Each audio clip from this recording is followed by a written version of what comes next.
আমাদেরকে আপনাদেরকে যদি নবীজি বলে উম্মত এত কষ্ট করলাম, আমরা এসির ভিতরে নামাজ পড়ি, আমার নবীজি নামাজের জন্য যখন গেলেন মক্কার কাফেরেরা আমার নবীজির নবী গর্দানের উপরে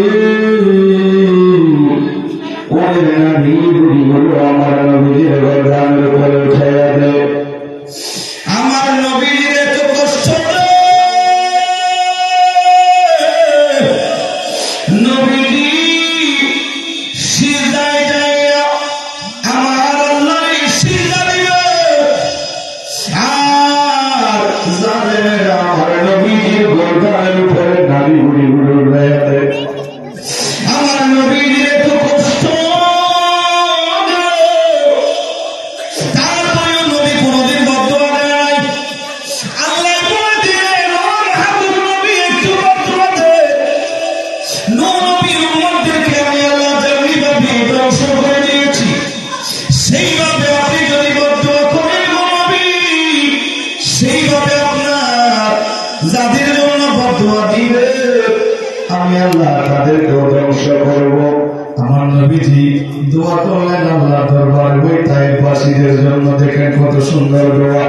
আল্লাহুম্মা ইহদি কওমি, ও আল্লাহ তারা বুঝে নাই, তারা আমি নবীরে চিনে নাই।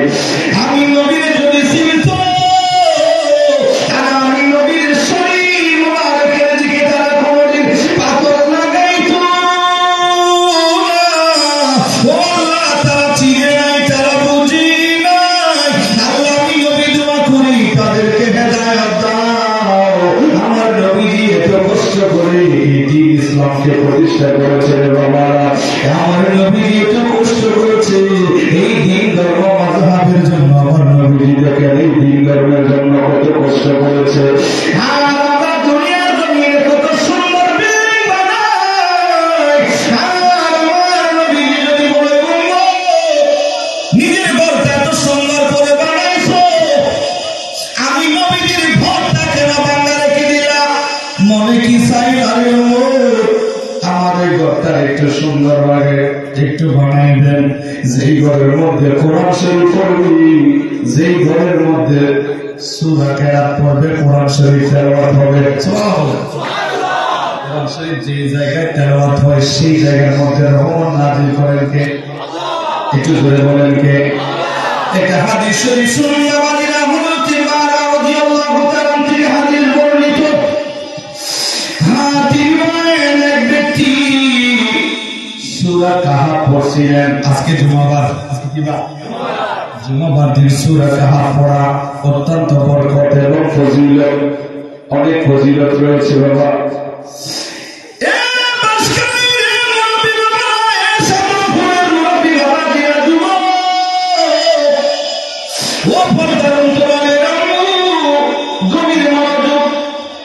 অন্তরের কানটা লাগালে একটু শোনো, সামান্য সময় সূরা কাহাফ পড়ছিলে, আর সূরা কাহাফ যখন পড়ে দেখা যায় আকাশের একটা মেঘ ওনার মাথার উপরে ছায়া দেয়। এত সুন্দর ভাবে ছায়া দেয়, এত সুন্দর ভাবে ছায়া দিল। আর দেখা যায় ওই মানুষটার মাথার উপরে আকাশে ছায়া দেয়। তিনি কি বলছিলেন? তিনি ওই ব্যক্তি সূরা কাহাফ পড়ছিলেন, সূরা কোরআনুল কারীম, সেই সূরাটা পড়ছিলেন, সূরা কাহাফ তেলাওয়াত করছিল। আর হযরত বারা রাদিয়াল্লাহু তাআলা তিনি বলেন, নবীজিকে যখন বলা হলো ইয়া রাসূলুল্লাহ, নবী গো, এই মানুষটা কোরআনুল কারীম সূরা কাহাফ যখন পড়ে আর ওনার মাথার উপরে একটা আকাশে একটা মেঘ আসিয়া আমার ছায়া দেয়, আর ওনার একটা খাস মেঘ আসিয়া ছায়া দেয়। আমার নবী সুন্দর কথা বলে দিলেন। আমার নবী হাদিসে পাকের মধ্যে কত সুন্দর বলেন, নবী বলেন ও সাহাবীরা রে, সেটা কি জানি? তিলকা সাকিনাতু নাযালাত লিল কুরআন আও তানাজ্জালাত আলাল কুরআন। যেই মানুষটা দুনিয়ার জমিনে কোরআন পড়ে, যেই মানুষটা কোরআন তেলাওয়াত করে, ওই কোরআন তেলাওয়াত করলে আল্লাহ মানুষ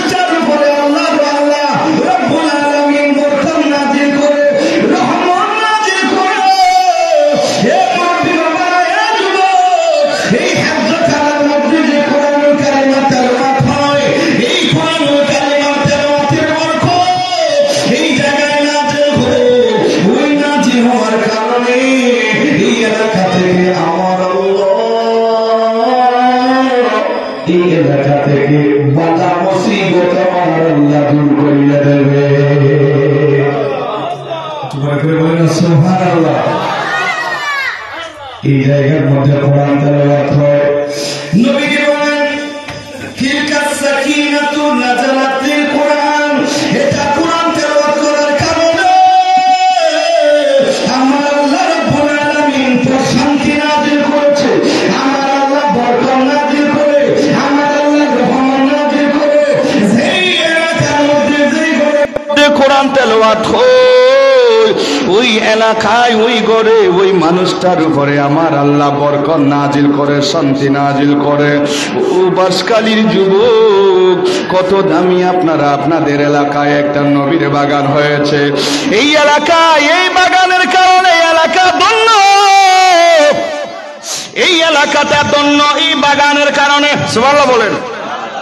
হাদিসে পাকের ভিতরে আছে, কোন একজন হাফেজে কোরআন, কোন একজন ছাত্র, মাদ্রাসার ছাত্র যখন কোন একটা কবরস্থানের পাশ দিয়ে যখন হেঁটে যাইবে,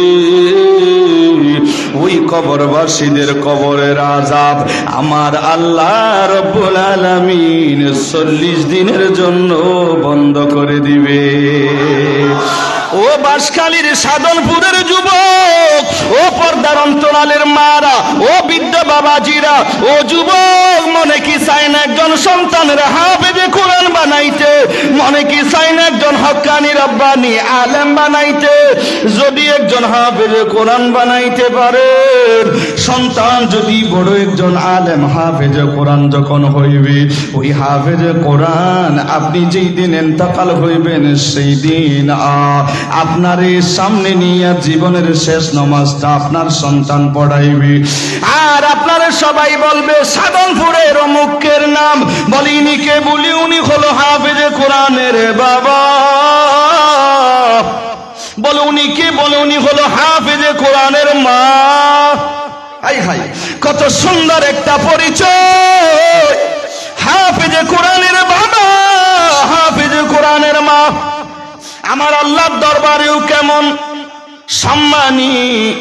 আমার আল্লাহ সেই দিন হাফেজে কোরআন রে ডাকবে, ও হাফেজে কোরআন, সাধনপুর মোহাম্মদিয়া সুন্নিয়া মডেল মাদ্রাসা থেকে হাফেজে কোরআন হয়েছ, হক্কানি রব্বানি আলেম হয়েছ, ও হাফেজ সাহেব এদিকে আসো। আর আমার আল্লাহ ডাকিয়া বলবে, হাফেজে কোরআন, আজকে আমি আল্লাহ তোমারে ক্ষমতা দিলাম, আমি আল্লাহ তোমারে আজকে ক্ষমতা দিলাম। এ হাফেজে কোরআন, তোমার আত্মীয় স্বজন যারা আছে, যাদের তোমাদের ভালো লাগে, ওই শ্রেণীর মানুষের জন্য 10 জনের জন্য আজকে তুমি সুপারিশ করো। কয়জন? 10 জনের জন্য সুপারিশ করো। কাদের জন্য করব? আমার আল্লাহ বলবে, ও হাফেজ সাহেব, যাদের উপরে জাহান্নাম ওয়াজিব হয়েছে এমন 10 জনের জন্য সুপারিশ করো। 10 জন যাদের উপরে জাহান্নাম ওয়াজিব হয়েছে, ওই মানুষগুলোর জন্য এ হাফেজে কোরআন সুপারিশ করো। আমি আল্লাহ তোমার সুপারিশ কবুল করব। ওই হাফেজের সুপারিশ আমার আল্লাহ কবুল করিয়া আমার আল্লাহ রব্বুল আলামিন 10 জন মানুষকে আমার আল্লাহ জান্নাত দান করে দেবে। মনে কি চায় না একজন সন্তানকে হাফেজে কোরআন বানাইতে? মনে কি চায় না একজন সন্তানকে আলেম বানাইতে? ফায়দা আছে না নাই? একটু জোরে বলেন না, আছে না নাই? শুধু তাই নয় বাবারা, গভীর মনোযোগ, ও পর্দার অন্তরালের মারা, গভীর মনোযোগ দিয়া দিলের কান দিয়া খেয়াল করুন। এ বাঁশখালীর সাধনপুরের মা বোনেরা, গভীর মনোযোগ।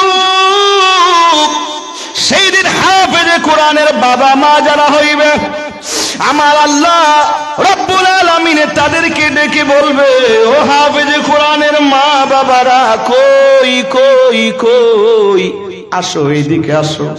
সেই দিন একটা নূরের তাজ পড়াইয়া দেবে হাফেজে কোরআনদের বাবা। হাফেজে কোরআনদের বাবাদের মাথার মধ্যে তাজ পড়াইয়া দেবে হাফেজে কোরআনদের বাবা মাকে। এত সম্মান আমার আল্লাহ দিবে, সে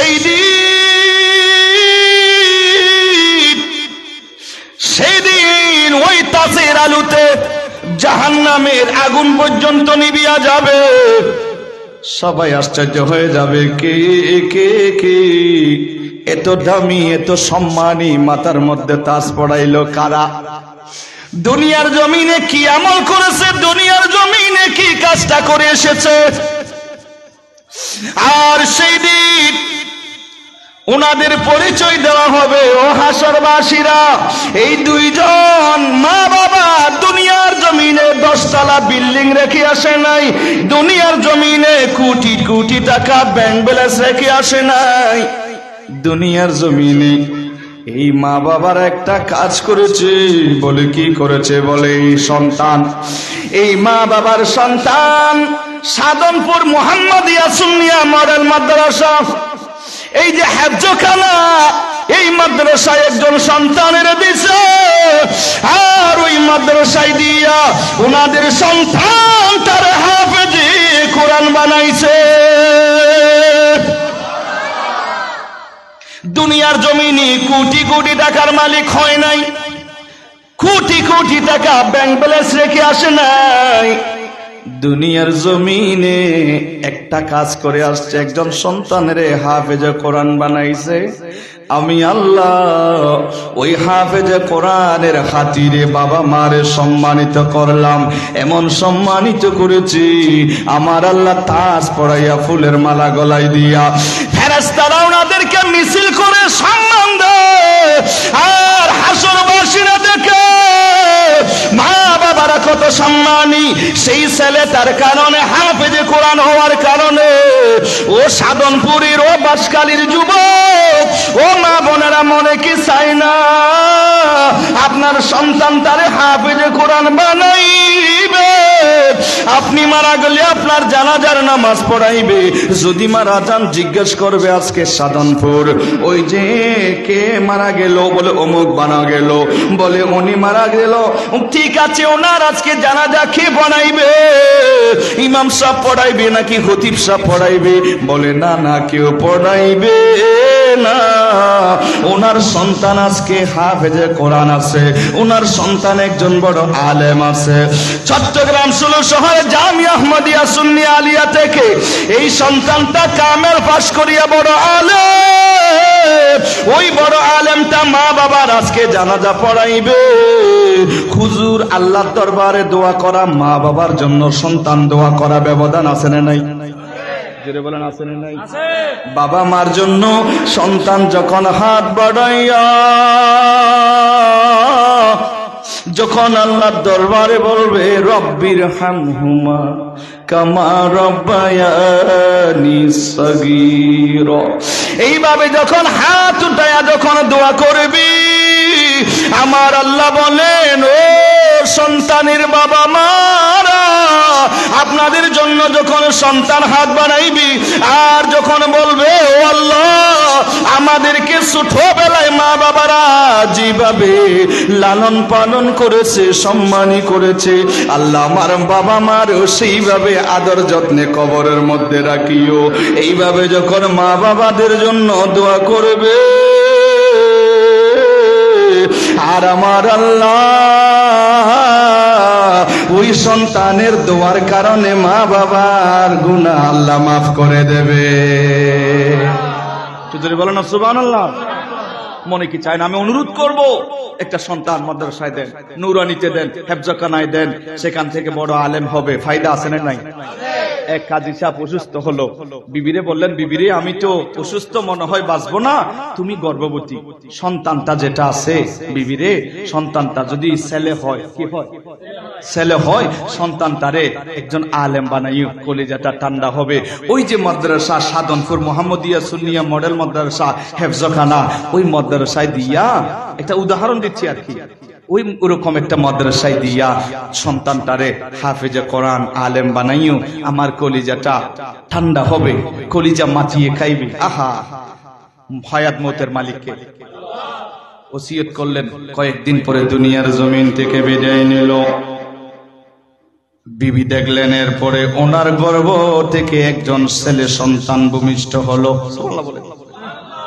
একজন সন্তান হলো। এ বাঁশখালীর সাধনপুরের যুবক সন্তান ভূমিষ্ঠ হইয়া মা খুশি,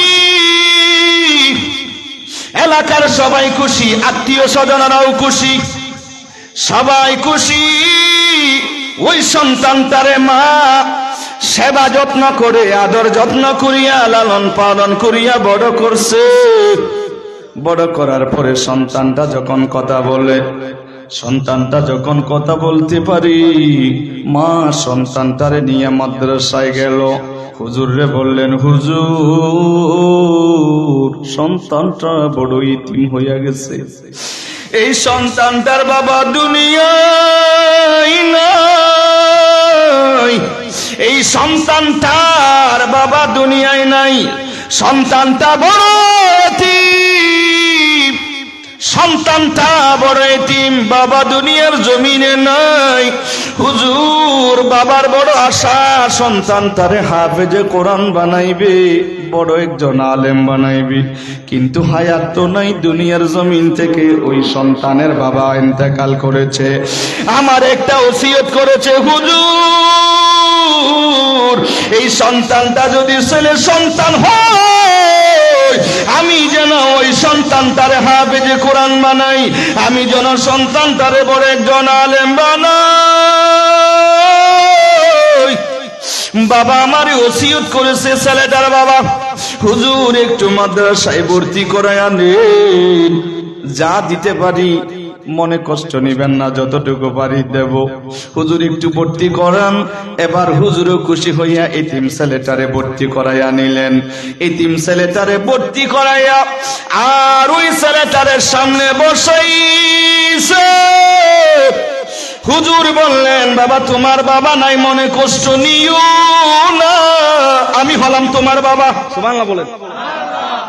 এই যে যারা মাদ্রাসা হেফজখানার যারা টিচার, আমি দেখেছি অনেক হাফেজ সাহেবেরা নিজের হাতে ছাত্রকে গোসল করায়, আছে না নাই? নিজের হাতে সাবান দিয়ে ওনাকে পরিষ্কার করতেছে, মালিশ করে করে ওনারে গোসল দিতেছে, ঠিক কিনা বলে? এই জন্য শুধু জন্ম দিলে পিতা হয় না, শুধু জন্ম দেওয়াটা বড় কথা নয় বাবা, এটাকে মানুষের মতো মানুষ করে ওস্তাদরা, ঠিক কিনা বলেন? এই জন্য ওস্তাদের দোয়া, ওস্তাদের দোয়া যাদের উপর পড়ে তারা মানুষের মতো মানুষ হয়ে যায়, ঠিক কিনা বলে?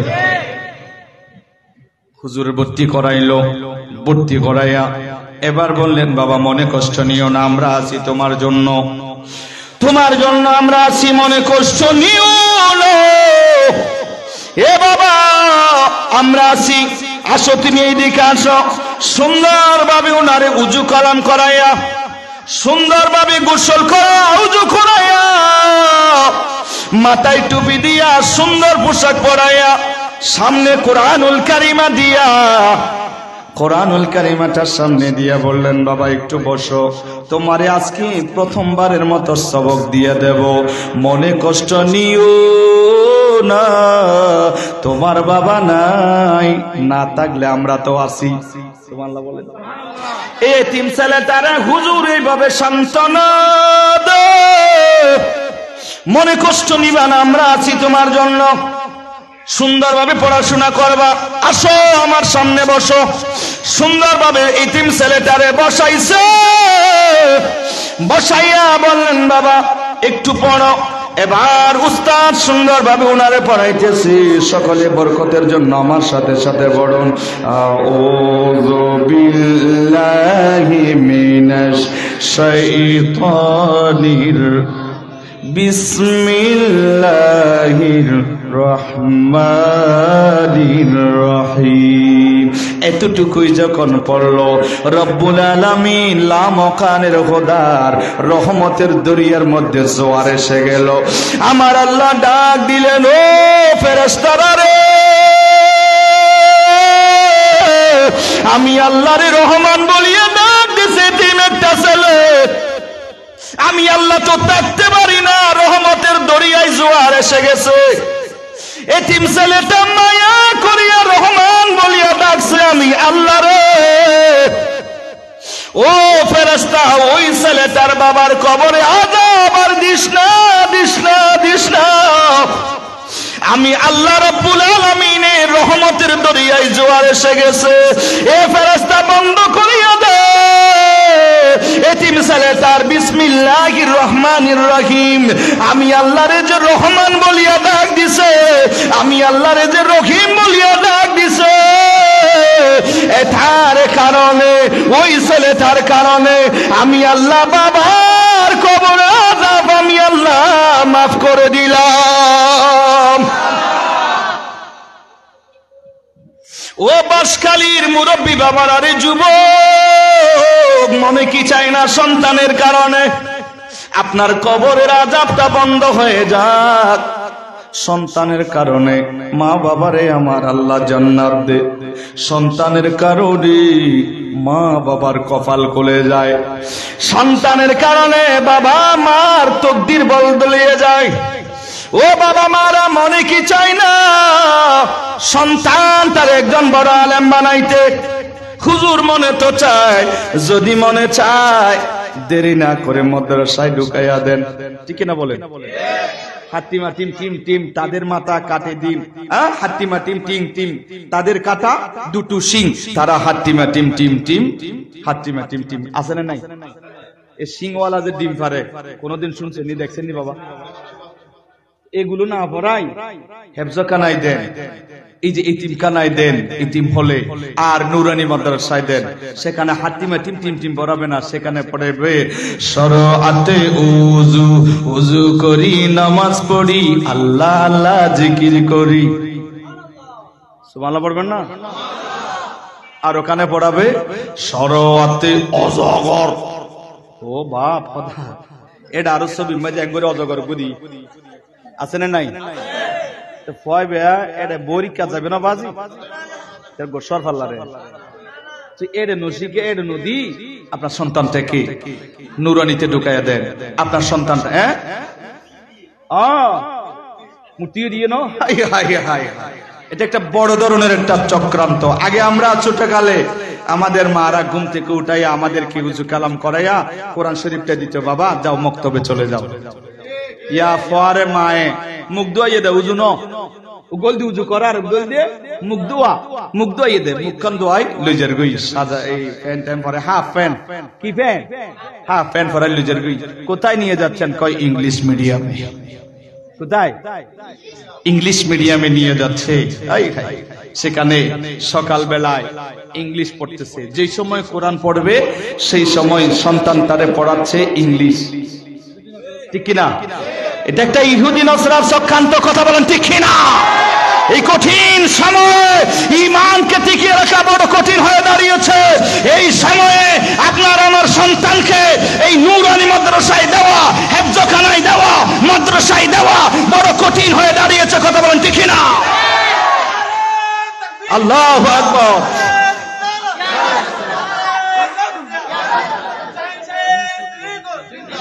আমার মাদ্রাসার আমার নুরানি টিচার আমার বলতেছে, কিছুদিন আগে যে গেলাম আমার মাদ্রাসার নুরানি টিচার, হুজুর ছেলে কিছু ওখানে চলে গেছে স্কুলে। কেন? কয়েকখানে বলে ব্যাগ দিচ্ছি, খাবার দিচ্ছি, অমুক দিচ্ছি, এই দিচ্ছি, ওই দিচ্ছি, এই দিচ্ছি, ঠিক কিনা বলেন? নুরানি মাদ্রাসা লাইন যেগুলো আছে, আমরা সরকারকে নাগরিক হিসেবে সরকারকে পরামর্শ দেওয়ার অধিকার কি আমাদের নাই? আমরা সরকারকে বলবো, যদি প্রাইমারি স্কুলের যদি ব্যাগ দিতে পারে, টাকা দিতে পারে, এত কিছু যদি দিতে পারে, তো আপনাদের ছেলে যারা মাদ্রাসা যারা পড়ে তারা কি কবিরা গুনাহ করছে নাকি?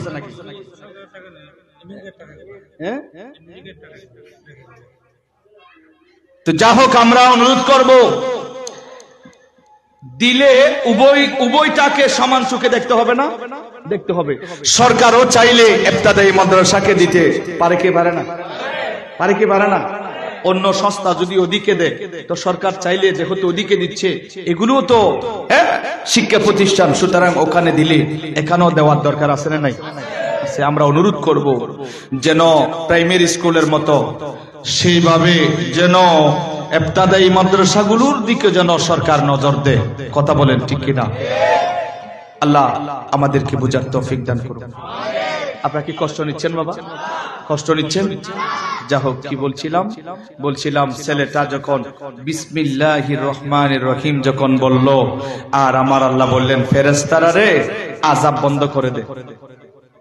কেন? বলে আমি আল্লাহ রহমতের দরিয়ায় জোয়ার এসে গেছে।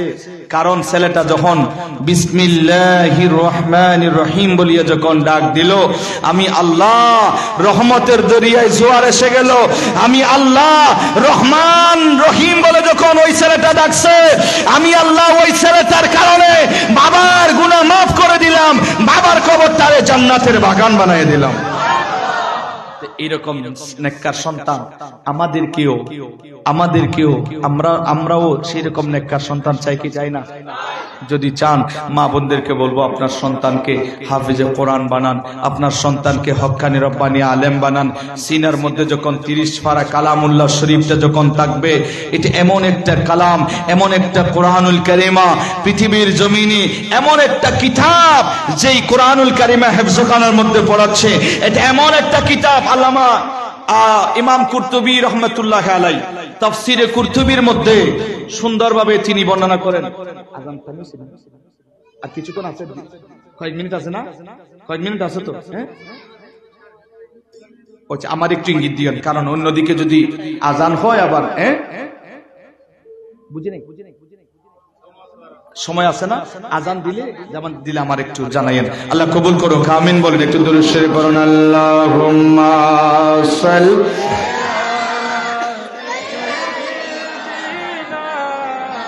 মাওলানা মুহাম্মদ ওয়া আলা আলি সাইয়্যিদিনা।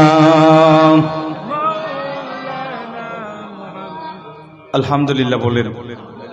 ইমাম কুরতুবী ইন্না নাহনু নাযালনা যিকরা ওয়া ইন্না লাহু লাহাফিজুন, এই আয়াতের তাফসীর করতে গিয়ে তিনি বলেছেন, খলিফা মামুনুর রশিদ একদিন, খলিফা মামুনুর রশিদ তিনি প্রতি বছর একটা অনুষ্ঠান করতেন, বিশাল বড় একটা অনুষ্ঠান করত।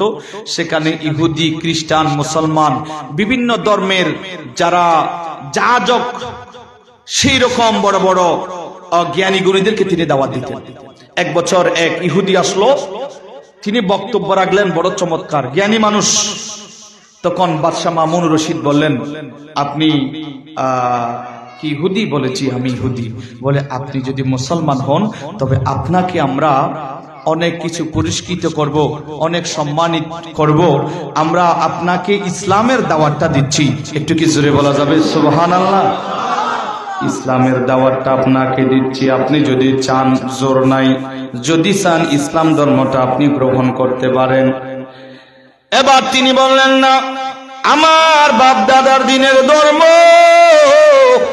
সেটা আমি ত্যাগ করতে পারি না। এইবার তিনি চলে গেল। উনি একজন দার্শনিক ছিলেন, লেখক ছিল। সেই বছর তিনি যাইয়া 3টা তাওরাত কিতাব লিখলো। তাওরাত কিতাব লিখিয়া এবার তিনি এগুলি ইহুদিদের কাছে নিয়ে গেল। ইহুদিদের কাছে নিয়া তিনি বললেন, ও ইহুদিরা রে, 3টা তাওরাত কিতাব লিখেছি, এইগুলো আপনারা নিবেন নি? বলে, হ্যাঁ নিব।